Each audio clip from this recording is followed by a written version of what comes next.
Night ஷிஃப்ட்ல பீரியட்ஸை எப்படி handle பண்றதுக்கான tips அள்ளி போட்டு எடுத்துட்டு வந்திருக்கேன். இந்த வீடியோவை ஸ்கிப் பண்ணாம பாருங்க.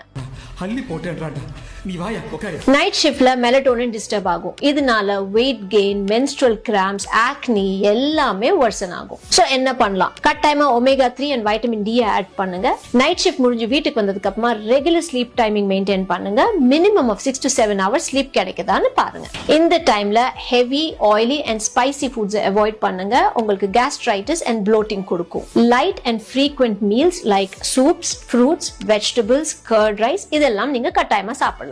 லோவர் அப்டமன் இல்ல பேக் பெயின் வந்துச்சுன்னா ஒரு ஹீட் பேட்ச் ஒரு ஹாட் வாட்டர் பேக் யூஸ் பண்ணுங்க.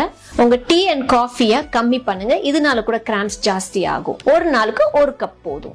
நைட் ஷிஃப்ட்ல சடனா ஃப்ளோ ஜாஸ்தி ஆகிறதுக்கு சான்ஸ் இருக்கு. அதனால extra tampons, pads and extra clothes pack பண்ணிக்கோங்க. இப்பெல்லாம் நிறைய பீரியட் ஆப்ஸ் வருது. உங்க சைக்கிளை ட்ராக் பண்ணா உங்களோட mood swings, ovulation times and heavy ஃப்ளோவை நீங்க ஐடென்டிஃபை பண்ணலாம். பீரியட்ஸ் டைம்ல என்னென்ன சப்ளிமெண்ட்ஸ் எடுத்துக்கணும்னு உங்களுக்கு தெரியணும்னா எங்களை ஃபாலோ பண்ணுங்க. நைட்னு கமெண்ட் பண்ணுங்க. நான் உங்களுக்கு டிஎம் பண்றேன்.